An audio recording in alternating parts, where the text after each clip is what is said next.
근데 뭐 아마 여러분들 여기 왔다면 그래도 뭐 환경에 대한 관심이 좀 있지 않을까 싶은데 요새 진짜 현실 바뀌고 있잖아요. 그죠? 그래서 아마도 뭐 이거에 대해서 다들 좀 들어봤을 것 같긴 한데 헷갈린 부분도 많아요. 뭐 요새 뭐 탄소 중립, 기후 변화, 옛날에 뭐 지구 온난화라고 했는데 요새 뭐 그렇게 잘 안 쓰잖아요. 또 뭐 기후 변화였다가 요새 기후 위기란 단어 쓰게 됐고 옛날에 뭐 2도 정도 넘지 말아야 된다고 했다가 또 지금 1.5도만 넘지 말아야 된다 그러고 막 그래서 왜 이런 것 좀 바꿀까에 대해서 좀 모를 수도 있을 것 같아서 간단하게 한번 다시 보고 하려고 하는데 일단 원래 2도는 파리 이제 협약 당시까지만 해도 그 정도면 그러니까 워낙 이제 그 세계적인 기관이다 보니까 유엔에서 정한 거다 보니까 되게 보수적으로 볼 수밖에 없어요. 그래서 이제 확실하지 않으면은 말 못해요. 막 1도까지 넘지 말아야 돼라는 말 못하고 정말 확실하게 2도 넘으면 큰일 나겠구나라고 이제 확실한 정보 있었기 때문에 2도라고 했지만 이제 다시 이제 연구하다 보니까 1.5도도 많다라고 해서 그래서 이제 늘게 됐던 거예요. 그러니까 1.5도 넘어가게 돼도 벌써부터 엄청나게 큰 재난을 부를 수 있죠. 근데 오늘도 다시 따뜻하죠, 날씨가. 근데 막 10도도 왔다 갔다 하는데 아무렇지 않잖아요. 근데 왜 1도의 차이가 그렇게 클까에 대해서 좀 약간 이해하기 위해서 우리 코로나 때문에 정상온도 많이 쟀죠. 정상온도 몇 도예요?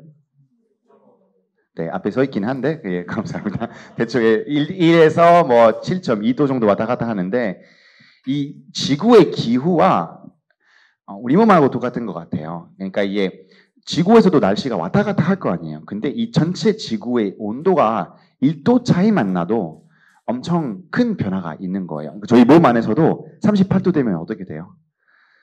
막 몸살 그쵸? 막 나고 막 나가기 싫고 이렇게 되잖아요. 근데 진짜 기후도 똑같은 영향이 있는 거예요. 그러니까 이게 미묘한 차이인데 이 전체의 생태계 바뀌기 때문에 엄청 난 큰 영향 미칠 수 있는데 우리가 지금 네 이쪽이거든요.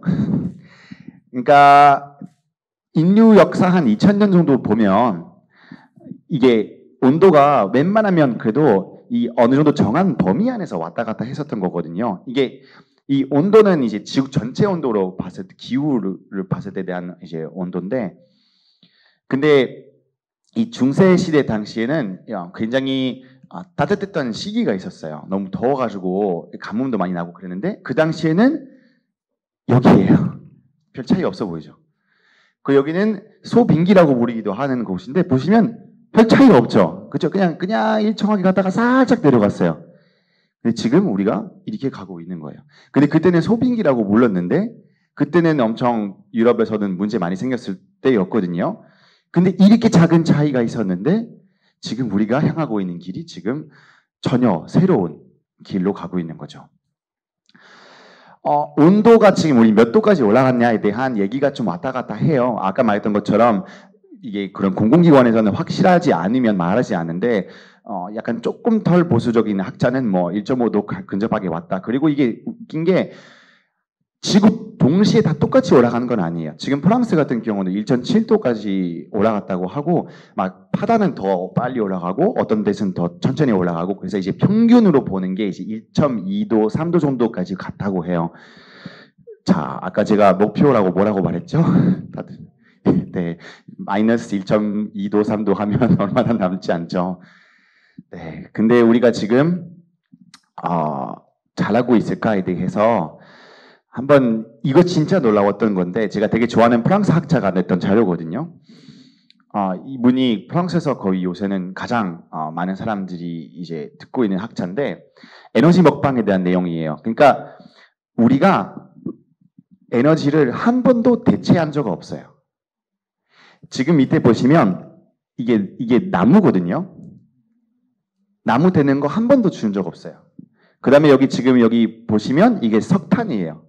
저는 석탄이 막 100년 전 얘기, 뭐 한국 치면, 그러니까 벨기에 같은 경우 100년 전 얘기고, 한국 치면 뭐 한 40년, 50년 전 얘기잖아요. 계속 더 쓰면 더 썼죠. 그 다음에 여기는 뭘까요? 이거 석유. 그 다음에 여기는 가스. 여기는 이제 댐 이런 거 해가지고 이제 물력, 수력이라고 그런가? 네. 그 다음에 여기 위에는 이제 원자력, 그리고 위에는 신재생 에너지. 그러니까 에너지가 더 생기면 더 쓰기만 하는 게 바쁜 거죠. 한 번도 지금까지 대체한 적은 없어요. 세계적으로 봤을 때. 물론 어떤 나라는 줄었을지언정 다른 나라에서 더 쓰게 되면 어차피 똑같은 거잖아요. 그러니까 지금 계속해서 한 번도 우리가 에너지 소비 줄인 적 없는 거죠. 탄소 중립에 대해서 얘기 많이 들었을 것 같아요. 근데 탄소 중립은 이 목표거든요. 목표인데 가는 길에 대한 내용 전혀 없는 말이에요.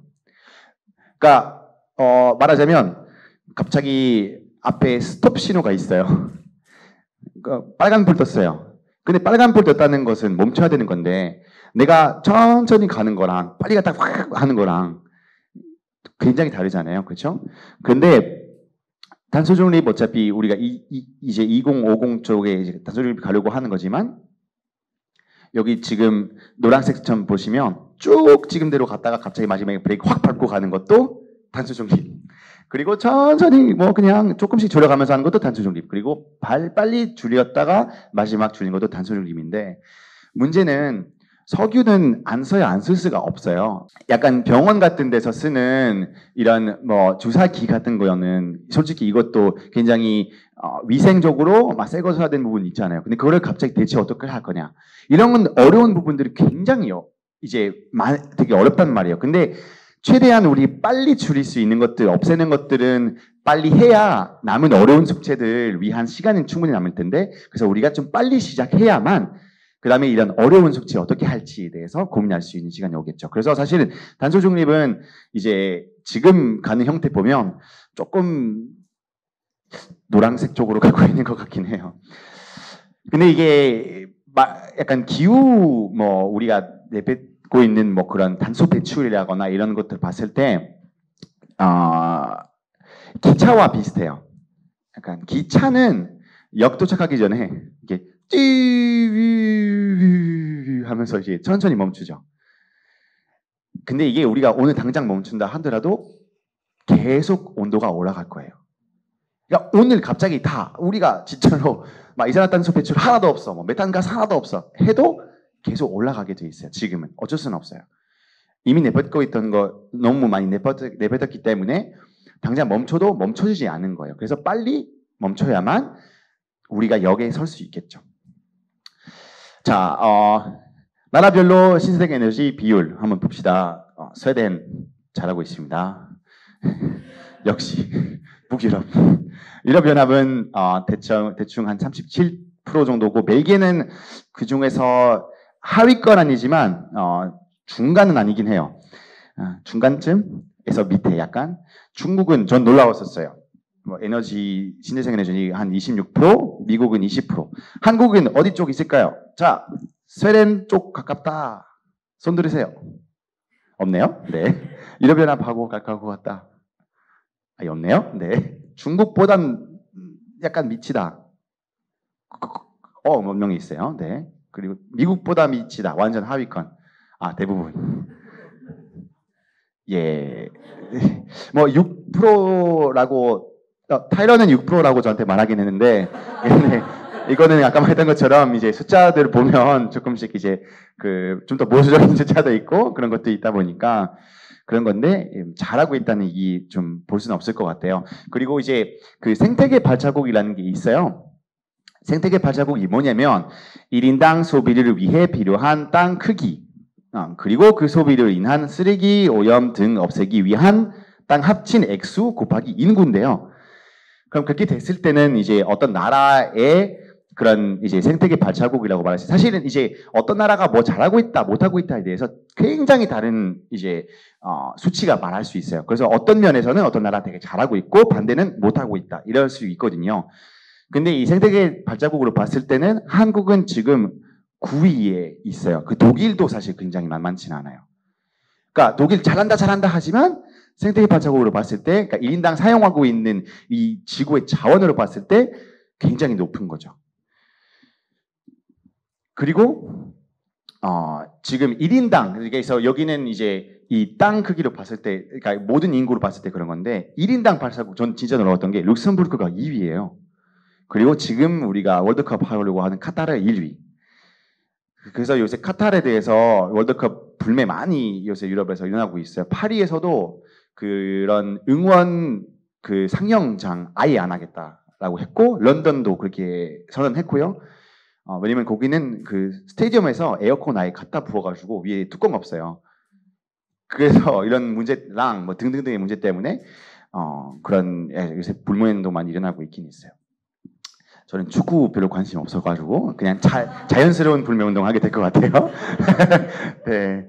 그리고 한국은 좀 솔직히 전망이 그렇게 엄청 밝지 않아요. 혹시나 계속 기후가 올라간다면 여기 단계로 봤을 때 1, 2, 3, 4, 5 단계 이렇게 해서 이제 약간 이제 보여주는 지도들인데요. 일단 1단계는 택도 없다. 이미 그거는 못 간다라는 얘기했어요. 2단계 됐을 때 지금 보이시는 빨간 점들은 이제 침수가 해수면 올라가는 것 때문에 더 이상 이제 우리가 활용하지 못하는 땅 될 것 같아요. 근데 계속 올라가게 되면은 3단계, 4단계 이렇게 올라가게 되면 이 정도 땅 다 지금 이제 해수면 올라가서 더 이상 사용하지 못하게 돼요. 그러면 뭐가 들어가요? 여기는 인천 항구공항 더 이상 우리가 사용 못하게 되고 부산 항구도 사용 못하게 되고 그러면 우리가 지금 하고 있는 경제 이런 모든 것들이 더 이상 우리가 지금처럼 사실은 원활하게 되지 못할 수도 있어요. 그래서 어떤 거 보면 지금 좋은 교육 환경보다 좋은 환경이어야만 정말 어린이들 공부하는 것들 정말 적용할 수 있는 세상 남을 텐데 진짜로 한국은 굉장히 수출국 뭐 이런 걸로 엄청 지금 이제 경제 돌아가고 있는데 진짜로 탄소 중립이 일어나지 못하면 한국이 굉장히 취약한 부분이 될 수 있을 것 같다는 얘기가 이거는 먼 미래 아니고 우리가 지금 느끼고 있는 우리 삶이 아마 여러분들 지금 대충 얼굴 보니까 아마도 살아 계실 것 같거든요. 네네네네네. 그래서 아마도 이런 안타까운 현실 보실 수도 있을 것 같습니다. 우리가 움직이지 않는다면. 그리고 이제 이게 약간 지구의 그런 뭐랄까 한계선들 정한 거거든요. 그래서 이제 한계선 여기 보면 이제 기후 변화, 그다음에 여기 생태계 다양성. 그래서 이 한계선마다 우리가 지금 어디 쪽에 있는지 보여준 건데 지금 벌써 몇 개 하나가 그러니까 생태계 다양성 우리 이미 여기부터 지나가게 되면은 완전 비상이 된 거고 그다음에 여기는 이제 그런 나이트로젠 같은 뭐 그런 포스포러스 이런 이제 화학 그런 제품들의 땅 속에 있는 그런 것들을 확인한 거거든요. 그러니까 우리가 비료라거나 이럴 때 사용하는 것들 말인데 지금 벌써 여기도 빨간 이제 것까지 지금 올라갔고 다른 것들 보시면 굉장히 지금 여기 사실은 이 빨간 선 넘지 말아야 하는 건데 지금 많이 넘어가고 있기 때문에 이 안에는 우리가 사실은 아직까지 이 한계선 어딘지 몰라서 그래서 이거 알 수가 없다고 하더라고. 이미 지났을 수도 있고 안 지났을 수도 있다 한 건데 뭐 하여튼 지금 보시면 굉장히 생각보다 좋진 않다. 이거 2019년도니까 지금 좀 더 악화되실 수도 있어요. 그러니까 약간 우리가 지금 자동차 타고 앞에 벽이 있는데 쫙 달려고 있는데 아직 브레이크 안 밟고 있는 느낌? 안개 속에 벽 안 보이지만 왜냐면 알 수가 없는데 그럼 안개 속에 어떻게 운전해야 될까요, 사실? 그죠? 근데 우리가 지금 분노의 질주 예, 매드맥스 이러고 있는 것 같은 느낌 좀 있습니다.